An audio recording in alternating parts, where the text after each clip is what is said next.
Ada orang subhanallah, masa sih tabur bunga aja nggak bisa, siram air nggak bisa. Loh Rasulullah nggak kerjain. Masalahnya kita punya panduan kan, suri tauladan kita. Lebih baik uang yang kita pakai beli bunga, beliin Al-Quran, sedekahkan di depan kuburan sama orang miskin, niat untuk orang tua kita. Sampai tuh, gitu kan? Katanya ziarah kubur nggak ada dalilnya.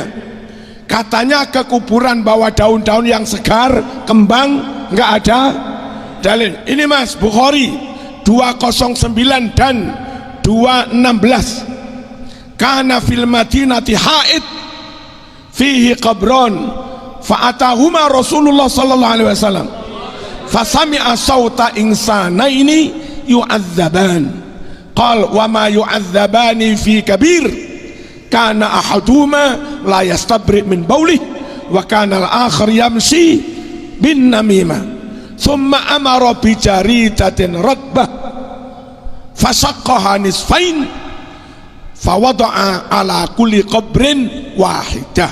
Halo, di Madinah ada kebun kurma, di dalamnya ada 2 makam, sesekali diziarahi kanjeng Nabi. Saat Nabi ziarah, dengar mayitnya lagi disiksa. Satunya disiksa karena kayak supir truk kencing sembarangan, satunya disiksa karena keluar dari NU, suka fitnah.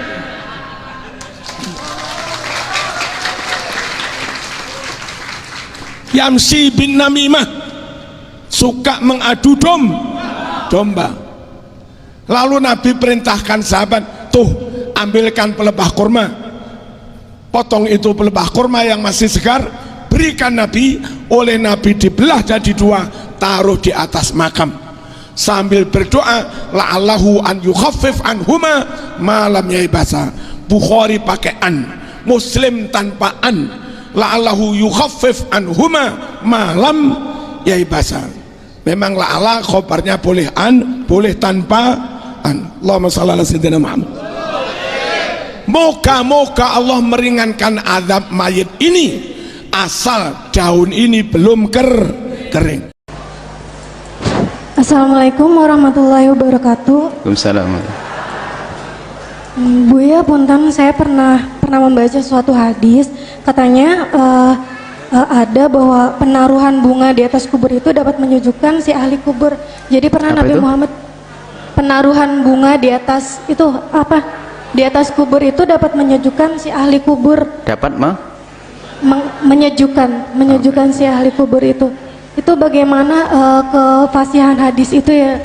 Terima kasih Bu ya. Assalamualaikum warahmatullahi wabarakatuh. Bagaimana bunga Bu ya?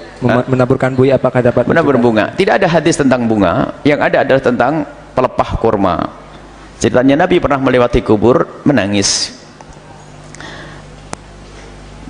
Ada 2 kubur, ini menunjukkan siksa kubur. Ada di dalam kubur menangis disiksa. Ternyata setelah ditanya mereka diseksa karena yang satu adalah kalau bersuci itu adalah mengentengkan, bersuci ngentengkan.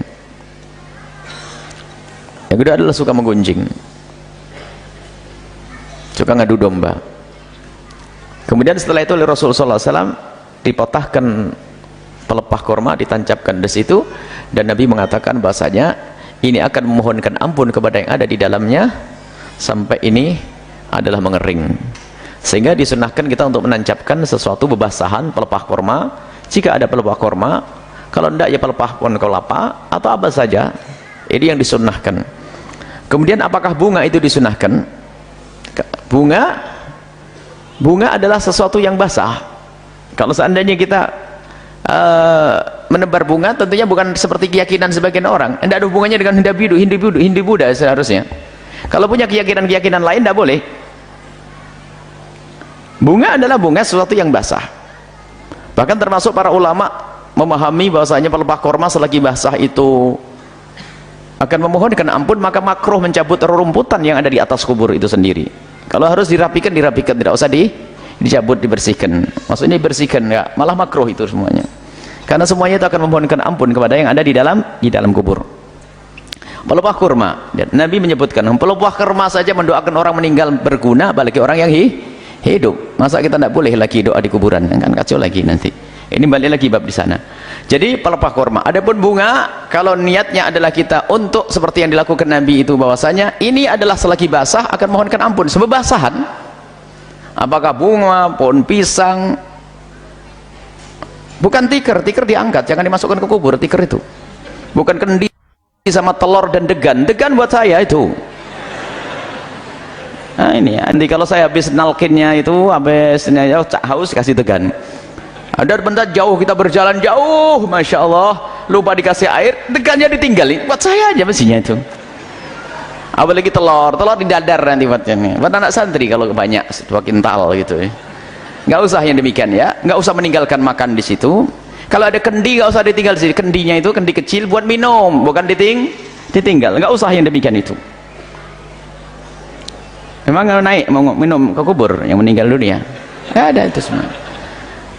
Perlu pembenahan perlahan demi perlahan, tapi jangan mencaci maki, karena kerjaan kita bukan caci maki. Makanya saya berpesan, kalau saya nanti meninggal dunia, sudahlah dikubur, jangan tikar masukkan ke dalam, di atasnya nggak usah dicadini, itu sudah saya siapkan pohon kurma, patai saja, tancepin, semoga Allah mengampuni saya, selesai.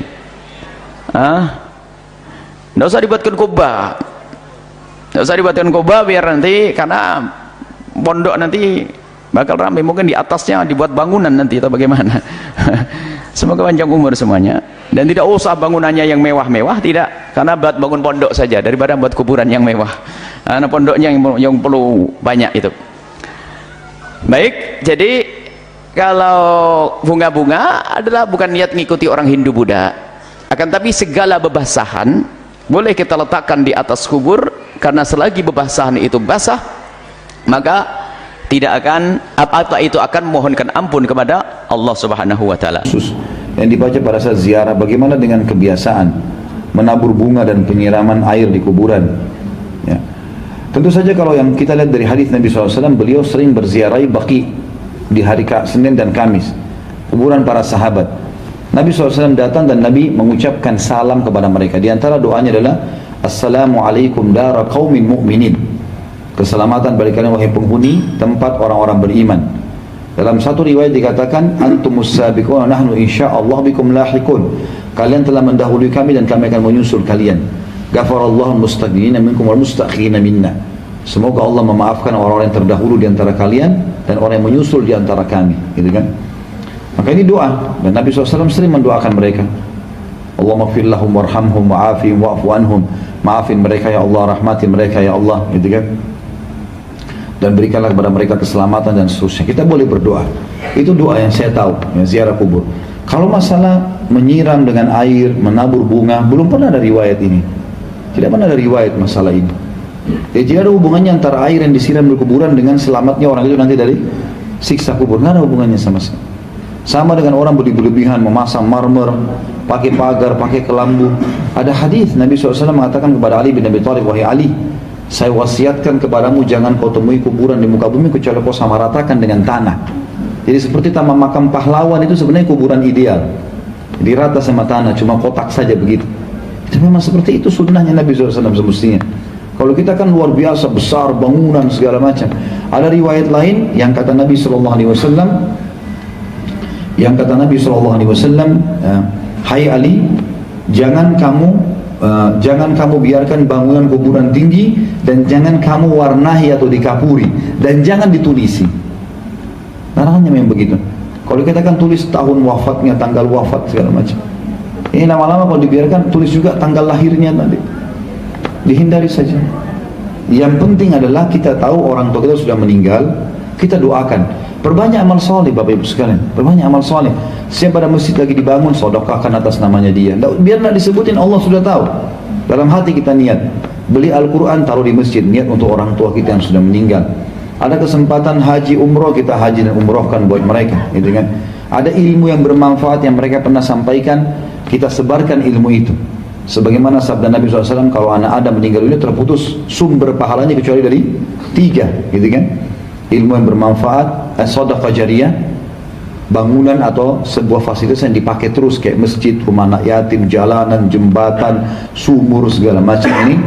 Maka itu termasuk Umar bin Khattab pernah membeli kuda dan ditulis wakaf, Ya lillahi ta'ala, siapa saja mau pakai boleh. Kayak kita sekarang mobil ambulan, mobil apalah ya, transportasi apa, itu semua termasuk sedekah jariyah. Ilmu bermanfaat atau anak soleh yang mendoakan. Dalam riwayat lain masalah haji dan umrah, pernah ada sahabat yang mau haji sama Nabi SAW, dia bilang labbaik Allahumma hajjan an syubrumati, aku niat haji untuk syubrumah. Syubrumah keluarga yang sudah mati.